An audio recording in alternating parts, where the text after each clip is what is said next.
우리가 예수님을 영접하고 신앙생활을 시작하면은 우리의 신앙생활을 복되게 하고 풍요롭게 하는 두 가지 중요한 도구가 있습니다.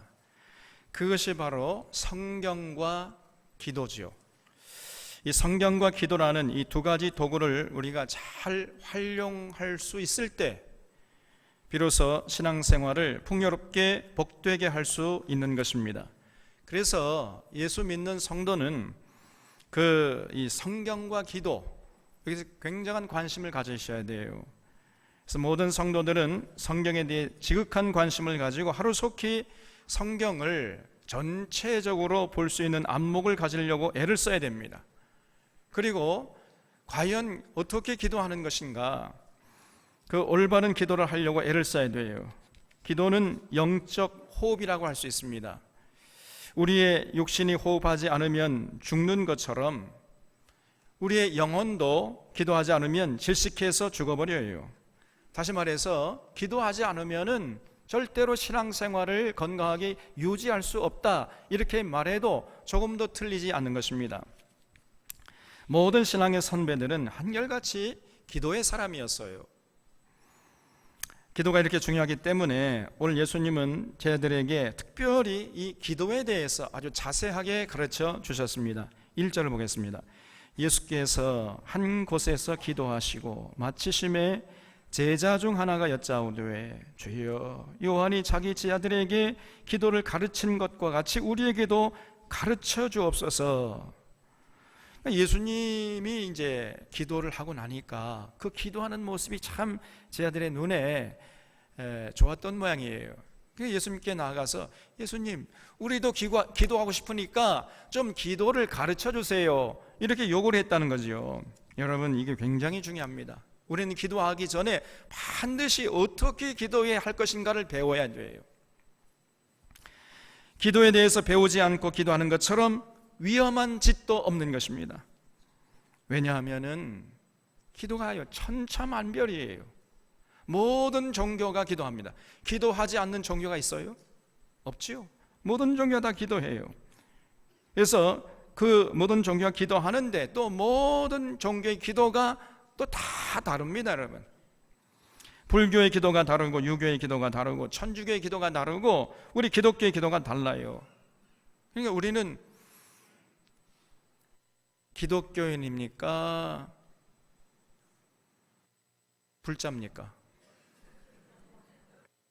우리는 기독교입니까? 이슬람교입니까? 기독교도지요? 그러면 기독교식으로 기도해야 할 거 아니겠어요? 그래서 기독교인이 기독교식으로 기도하지 않고 불교식으로 기도하면 되겠냐, 그 말이에요. 기독교인인데 캐톨릭식으로 기도해버리고 이슬람식으로 해버리고 유교식으로 기도하면은 안 되겠잖아요. 그래서 우리 기독교의 기도가 뭔가, 이거를 배워야 됩니다. 아까 말씀드린 대로 기도는 신앙생활이 중요하기 때문에 마귀는 어떻게 해서든지 성도들이 기도하지 않도록 그렇게 애를 써요. 마귀는요, 기도하지 않은 성도를 보면 제일 좋아합니다. 기도하지 않도록 하면 제일 좋은데 자꾸 성도들이 기도하니까 자선책으로 기도하게 하되 엉터리로 기도하도록 자꾸 유도하는 거예요. 이것이 마귀의 전략이에요. 불행하게도 오늘날 한국교회는 이런 마귀의 전략이 먹히고 있는 것입니다. 오늘날 수많은 성도들이 열심히 기도해요. 그런데 문제는 올바로 기도하지 않고 있다는 데 있는 것입니다. 기도의 중요성을 깨닫지 못하여 기도를 하지 않거나 기도하더라도 기도가 뭔지도 모르고 기도하고 있어요.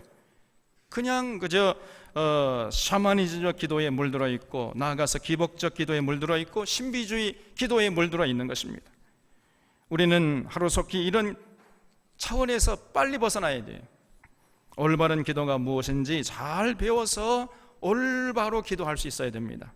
잠언 28장 9절에서 말씀하시기를 사람이 귀를 돌려 율법을 듣지 아니하면 그의 기도도 가증하니라 그랬어요.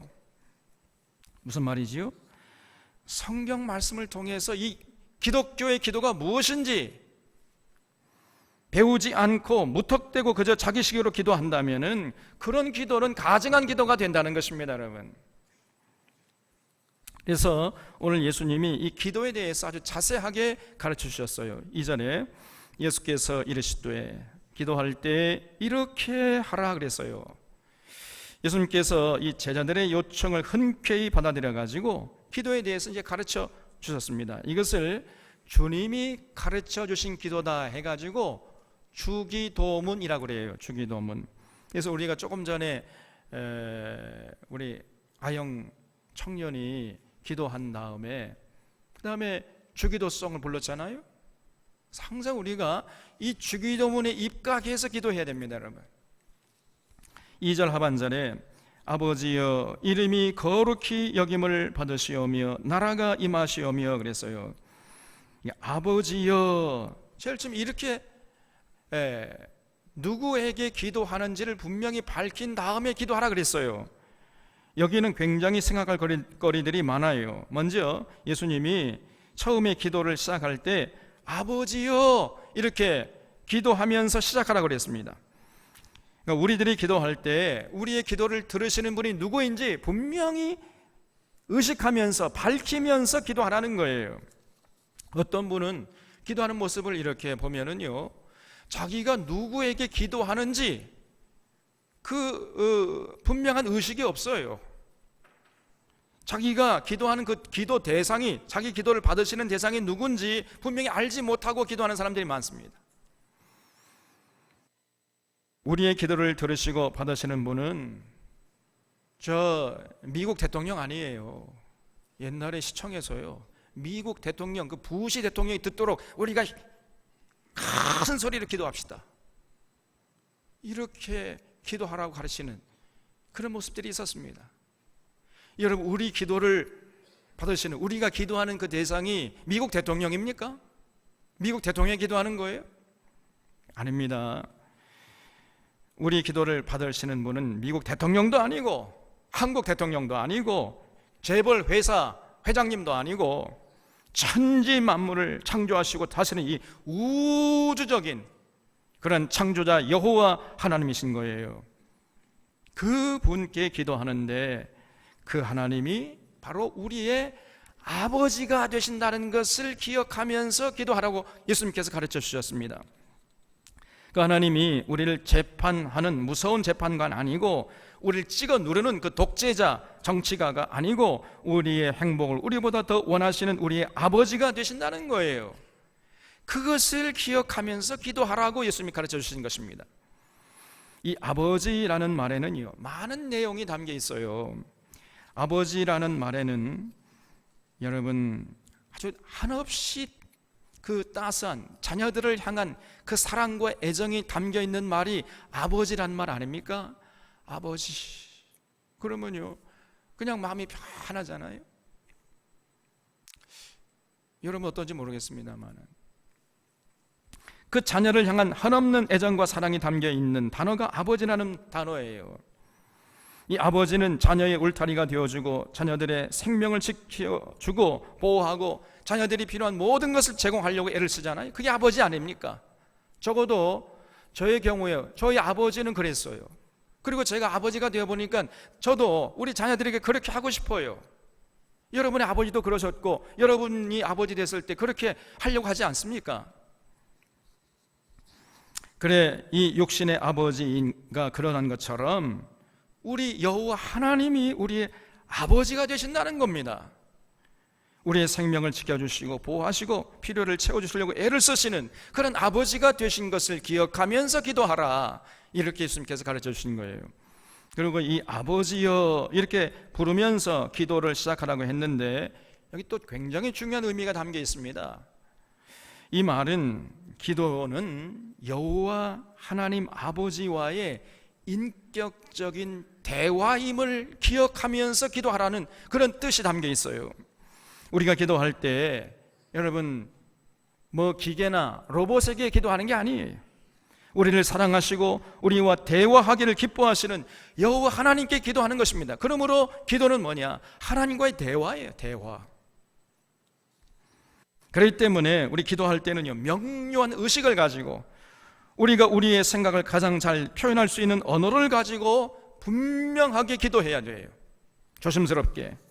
자기가 무슨 말을 하는지도 모른 채 육신의 아버지 앞에 가서 횡설수설한다면은 그러한 것처럼 큰 신뢰가 어디 있겠어요. 그러면요, 그 기도를 들으는 아버지가 염려하지 않겠습니까?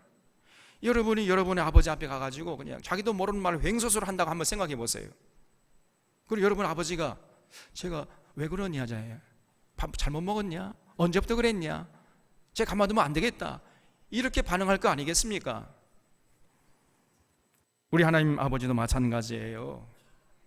자기가 무슨 말을 하는지도 모르고 기도한다는 사람들이 많아요. 나도 모르고 너도 모르고 아무도 몰라요. 그런 채 기도를 1시간 2시간 한다고 그러면서 법석을 떱니다. 이거는요 크게 잘못된 것이에요. 기도는 우리 아버지 되시는 여호와 하나님께 기도하는 것이요, 여호와 하나님과 대화하는 것이에요. 그러므로 명료한 의식을 가지고 진솔하게 아뢰야 됩니다. 이것이 올바른 기도의 모습이에요. 그리고 우리 아버지 되시는 여호와 하나님은 우리의 삶 속에서, 우리의 삶의 현장에서 하나님의 뜻을 받들어 살다가 와서 기도할 때 그 기도를 기뻐하시는 것입니다. 하나님의 명령에 순종하지 않는 자가 그저 필요할 때만 와가지고 들어달라고 기도하면은 하나님이 서운해하시다가 급기야 분노하시는 거예요. 우리가 아무리 많이 기도할지라도 그런 기도는요 절대로 하나님이 들어 응답하시지 않습니다. 이사야서 1장 15절에서 하나님께서 이렇게 말씀했어요. 너희가 손을 펼 때에 내가 내 눈을 너희에게서 가리고 너희가 아무리 많이 기도할지라도 내가 듣지 아니하리라. 왜냐, 이는 너희의 손에 피가 가득함이라 그랬어요. 그래서 너희는 스스로 씻으며 스스로 깨끗하게 하여 내 목전에서 네 악한 행실을 버리며 행악을 그치고 선행을 배우며 정의를 구하며 학대받는 자를 도와주며 고아를 위하여 그 억울함을 풀어주며 과부를 위하여 변호하라. 이렇게 한 다음에 와서 기도하라는 것입니다. 그렇지 않는, 삶이 뒷받침되지 않는 기도 아무리 백날 해봤자 절대로 우리 하나님이 들어주지 않는다 그랬어요. 그러나 우리가 하나님의 명령과 뜻을 받들고 와서 기도할 때 그런 사람의 기도는요 우리 하나님이 너무나 기뻐하시면서 응답하신다는 것입니다. 그래서 요한복음 15장 7절에 너희가 내 안에 거하고 내 말이 너희 안에 거하면 무엇이든지 원하는 대로 구하라. 그리하면 이루리라 그랬어요. 여러분 멋지죠? 요한복음 15장 7절을 여러분 마음속에 뼛속에 새길 수 있기를 바랍니다. 여러분 이 부럽지 않아요? 여러분이 기도하는 대로 무엇을 기도하든지 그대로 응답받는 이런 기도의 사람이 되고 싶지 않습니까? 되고 싶어요? 안 되고 싶어요? 왜 이렇게 세상이 조용합니까? 너희가 무엇이든지 원하는 대로 구하라. 그리하면 이루리라 그랬어요.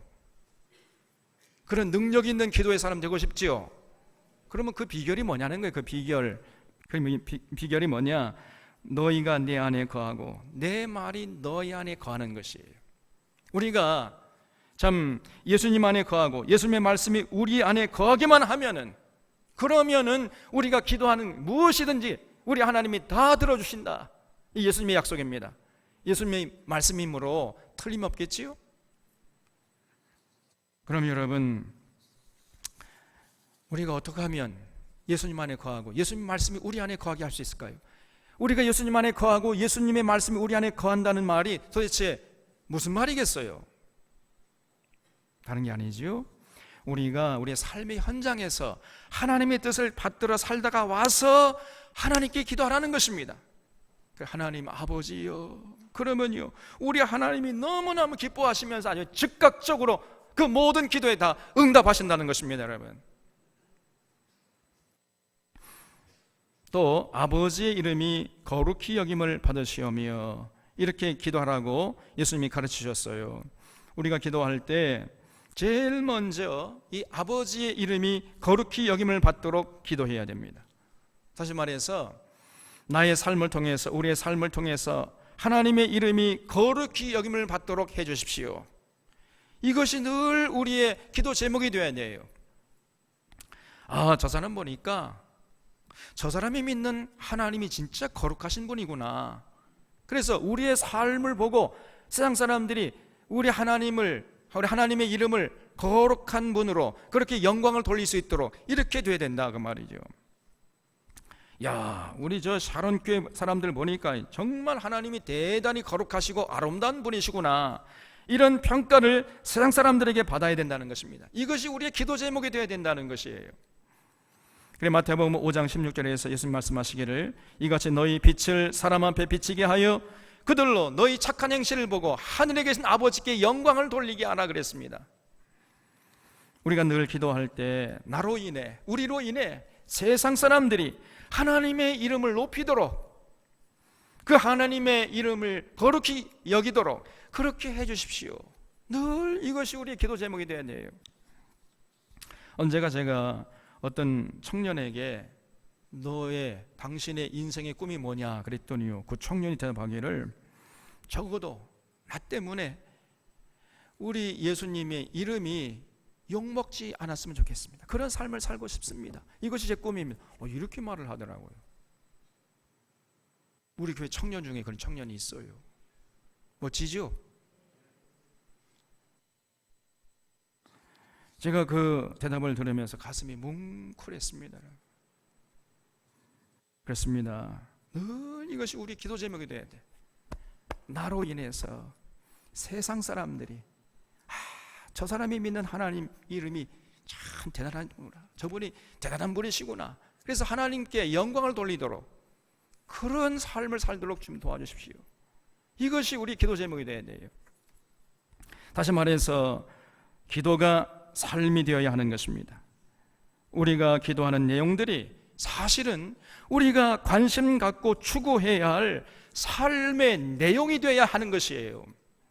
우리가 기도할 때 하나님의 이름이 거룩히 여김을 받도록 기도해 놓고는 실제 삶에 가서는 하나님의 이름에 먹칠하도록 살아버려요. 하나님의 이름을 거룩하게 하기는커녕 하나님의 이름에 먹칠을 하고 하나님의 영광을 가린다면은 이것처럼 잘못된 기도가 또 어디 있겠습니까, 여러분? 기도가 곧 삶이 되고 기도한 대로 살아가는 삶이, 그것이 곧 기도인 것입니다. 이걸 심하셔야 돼요. 우리는 우리 삶을 통해서 하나님의 이름이 거룩히 여김을 받도록 해야 됩니다. 늘 이것을 위해서 우리가 기도해야 돼요. 또 2절 하반절에 나라가 임하옵시며 그랬지요. 이 하나님의 나라가 이 땅에 임하도록 기도하라고 예수님께서 가르쳐 주셨습니다. 여기서 하나님의 나라는 이 장소 개념이 아니라 통치 개념이라 이렇게 제가 말씀드렸죠. 하나님의 통치가 이루어진 곳, 그곳이 그 어디나 하나님 나라예요. 높은 산이 거친 들이 초막이나 궁궐이나 내주 예수 모신 곳이 그 어디나 하늘나라 그랬잖아요. 이렇게 우리가 찬양하는 것처럼 내주 예수 모시고 그분의 통치를 받으면서 살아가는 그곳, 그분의 가르침을 따라 살아가는 현장이 바로 다른 것이 아니라 하나님 나라 천국이 되는 것입니다. 어떤 가정에 가보면요, 아주 그냥 막 구중궁궐 속 의리의리한 집에서 살면서 그 가족의 구성원들이 서로 불신하고 으르렁거리고 서로 싸우면서 다투면서 살아가요.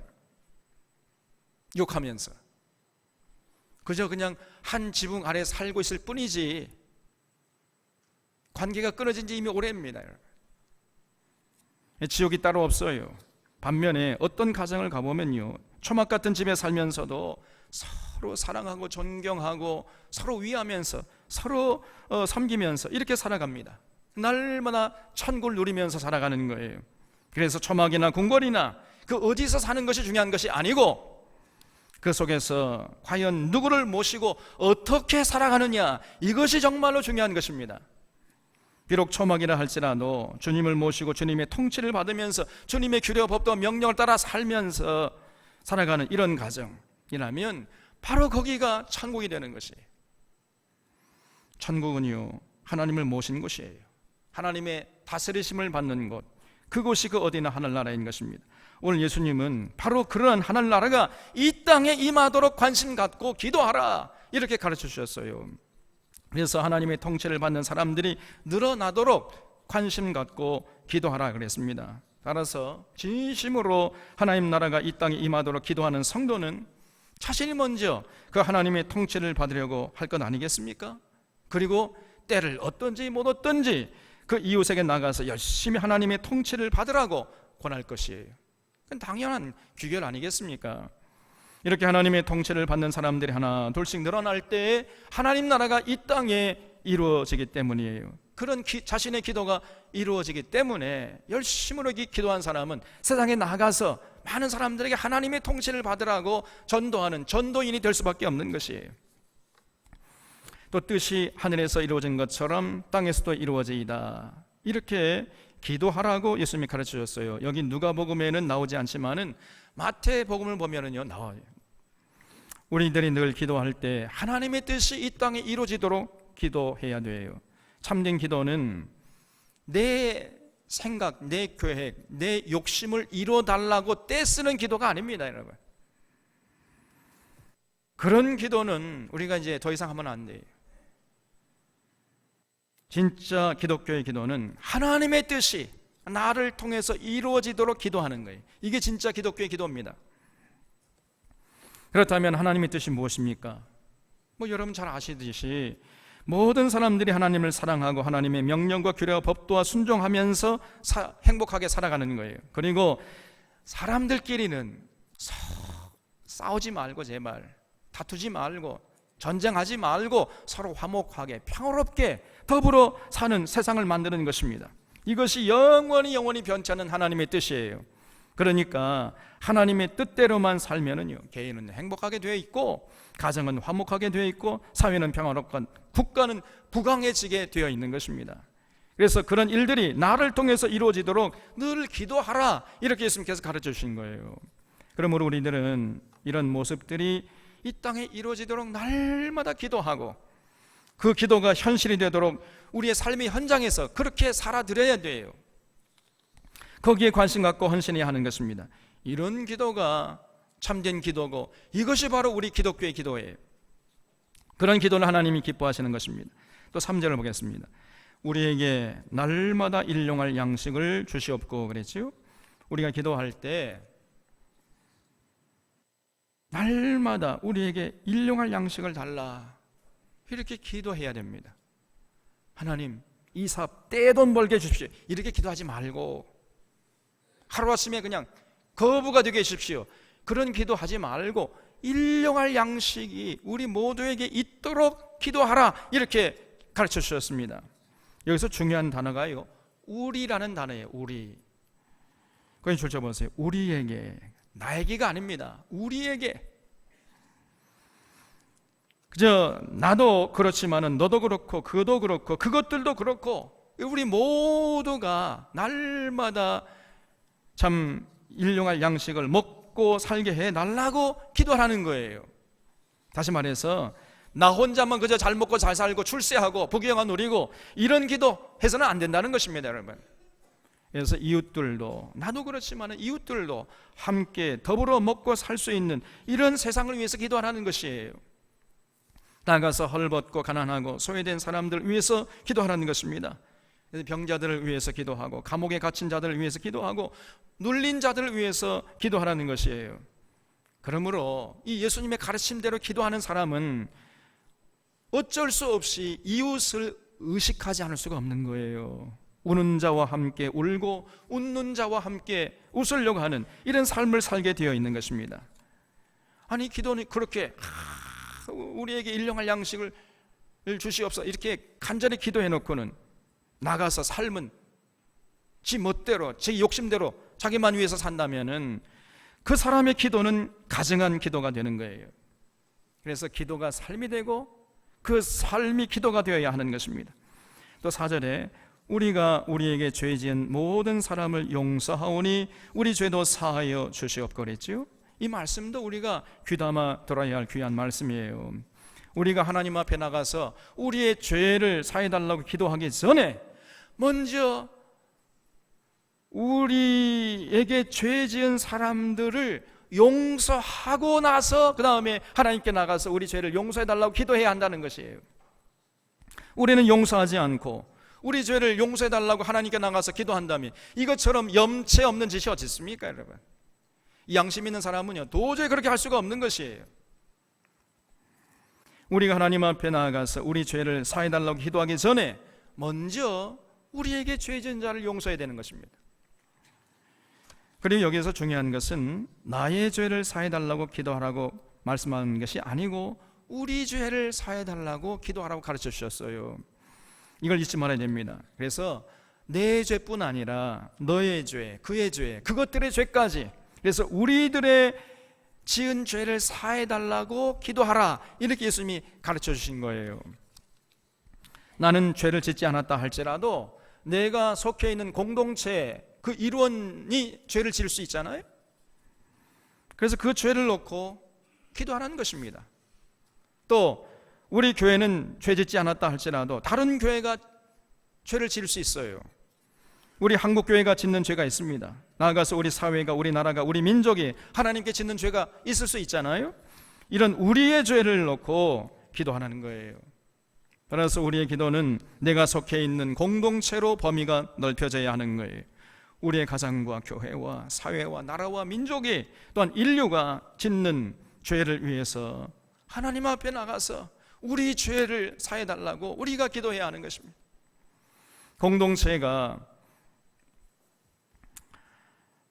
하나님의 마음을 아프게 하는 것들, 교회 지도자들이 하나님의 뜻을 가리는 것들, 이런 것들을 놓고 아파하면서 하나님의 용서를 위해서 기도하라고 가르쳐 주신 것이에요. 또 4절 하반절에 우리를 시험에 들게 하지 마시옵소서, 이렇게 기도하라고 가르쳐 주셨습니다. 여기서 우리를 시험에 들게 하지 마옵소서 할 때 시험이라는 것은 테스트가 아니라 템테이션이라 그랬죠. 그래서 이 마귀의 유혹을 의미하는 것입니다. 마귀의 유혹. 그래서 마귀가 끊임없이 우리를 유혹합니다, 여러분. 그 마귀가 끊임없이 우리를 유혹할 때 그 마귀의 달콤한 유혹에 빠지지 않도록 기도하는 것이, 나도 그렇지만은 너도 그렇고 그도 그렇고 그것들도 그 마귀의 시험에 빠지지 않도록 늘 기도하라, 이렇게 예수님께서 가르쳐 주셨어요. 그래서 우리는 늘 이렇게 예수님께서 가르쳐 주신 기도에 입각해서 기도하고 그 기도한 내용이 우리의 삶의 현장에서 현실이 되도록 우리가 그렇게 살아드려야 하는 것이에요. 그래서 기도가 삶이 되고 그렇게 살아가는 삶 자체가 그게 바로 기도인 것입니다. 이걸 잊지 마셔야 돼요. 이와 같이 예수님이 가르쳐 주신 기도는 크게 두 종류로 나눌 수가 있어요. 첫째는 하나님 위해서 기도하고, 둘째는 이웃을 위해 기도하라는 것이에요.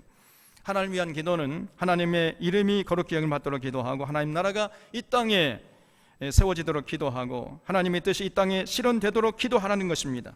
또 이웃을 위한 기도는 우리에게 일용할 양식을 주셔서 모두가 행복하게 더불어 살아가는 삶을 위해서 기도하고, 나는 죄를 짓지 않았다 할지라도 우리들이 하나님 앞에 짓는 죄를 용서해 달라고 기도하고, 우리 모두가 마귀의 유혹에 빠지지 않도록 기도하라는 것이에요.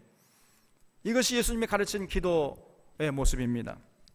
근데 놀랍게도 이것은 하나님을 사랑하고 내 이웃을 내 몸과 같이 사랑하라 하는 이런 율법의 가르침과 정확하게 일치하는 기도 제목 아닙니까? 그렇잖아요. 하나님 사랑하고 이웃 사랑하라 하는 이 온 율법과 선지자의 강령, 그 선지자들의 가르침을 전부 이렇게 모아보면 하나님 사랑과 이웃 사랑이잖아요. 그래서 어떻게 하든지 간에 우리가 이 땅에 사는 동안 하나님을 사랑하고 이웃을 사랑하는, 거기에 초점을 맞춰서 기도하라는 거예요. 그리고 그렇게 기도한 다음에 그 기도가 우리의 삶의 현장에서 현실이 되도록 그렇게 살아라, 이것을 놓고 기도하라는 것입니다. 이것이 바로 기독교의 기도인 것입니다. 그러면 이렇게 기도할 때 얼만큼이나 간절하게 기도해야 되겠습니까? 여기 5절 이하에서 예수님께서 말씀하시기를, 또 이르시되 너희 중에 누가 벗이 있는데 밤중에 그에게 가서 말하기를 벗이여 떡 3덩이를 내게 구워달라, 내 벗이 여행 중에 내게 왔으나 내가 먹일 것이 없노라 하면 그가 안에서 대답하여 이르되 나를 괴롭게 하지 말라, 문이 이미 닫혔고 아이들이 나와 함께 침실에 누웠으니 일어나 내게 줄 수가 없노라 하겠느냐. 그래서요, 어떤 사람이 밤이 되어가지고 피곤한 몸을 씻고 잠자리에 들어가지고 막 잠이 들려고 하는 순간에 이웃에 사는 친구가 이제 찾아왔다는 거예요. 그 친구가 하는 말이, 내게 친한 친구가 있는데 그 친구 갑자기 자기를 찾아왔다는 겁니다. 그런데 마침 양식이 똑 떨어져 가지고 친구를 대접할 것이 없어서 그저 떡 세 덩이만 빌려다오, 이렇게 지금 밤중에 찾아왔다는 거예요. 그랬을 때 내가 이미 잠자리에 들었으므로 너희 나가서 꽂을 수 없다, 이렇게 말할 수 있겠느냐는 거예요.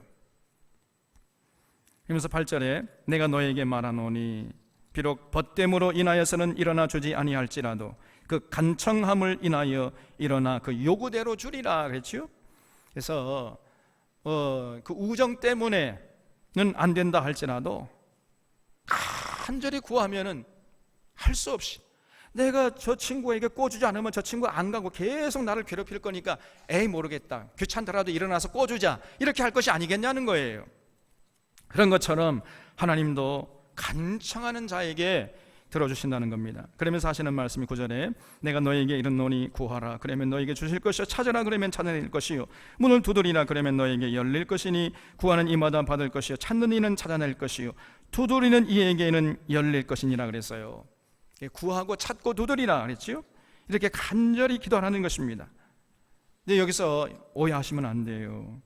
간절히 구하라는 것이 우리의 생각이나 계획이나 욕심을 이뤄달라고 떼쓰라는 말이 아니라고 제가 말씀드렸잖아요.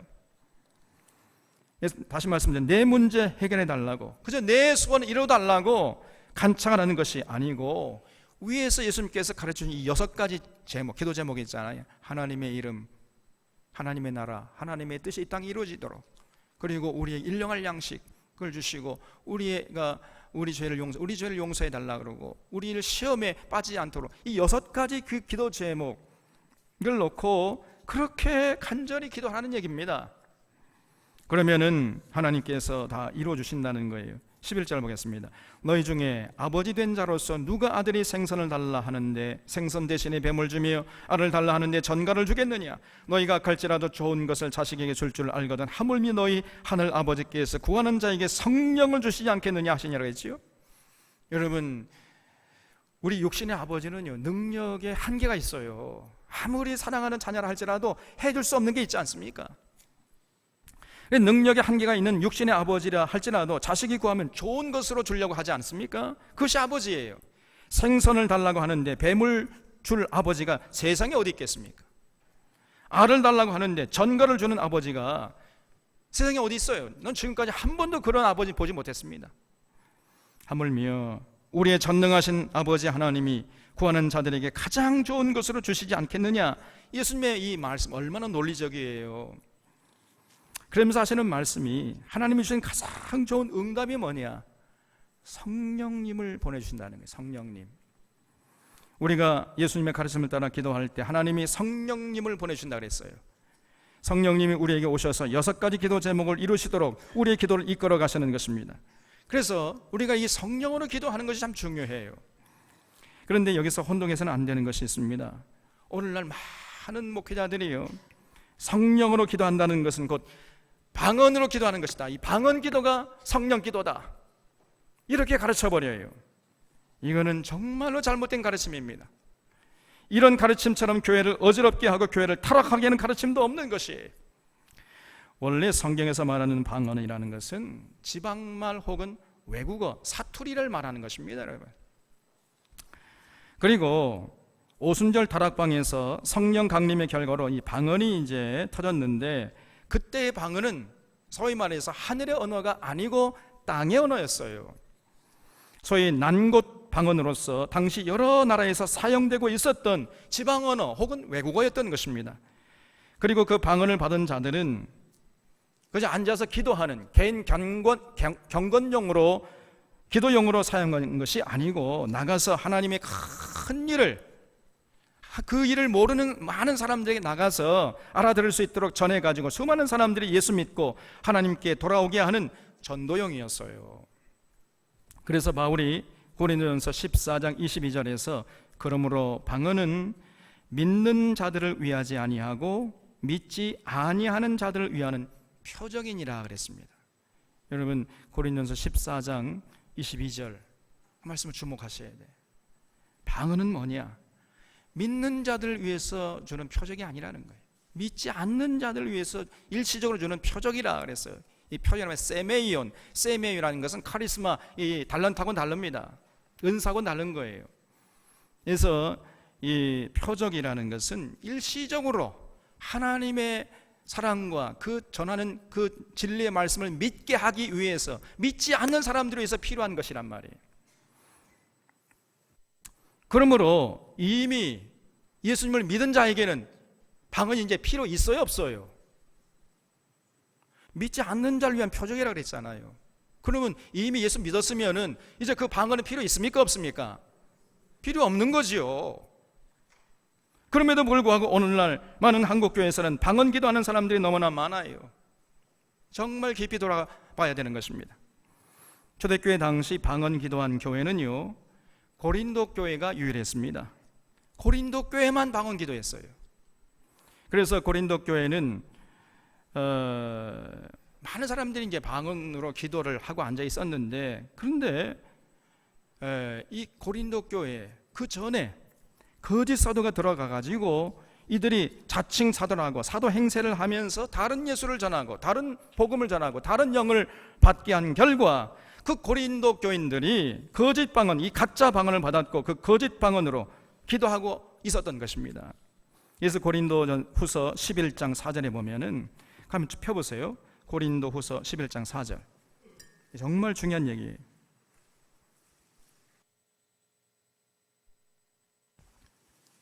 고린도후서 11장 4절에 만일 누가 가서 우리가 전파하지 아니한 다른 예수를 전파하거나 혹 너희가 받지 아니한 다른 영을 받게 하거나 혹 너희가 받지 아니한 다른 복음을 받게 할 때에는 뭐라고 그랬습니까? 그 다음에 잘도 용납하는구나 그랬죠.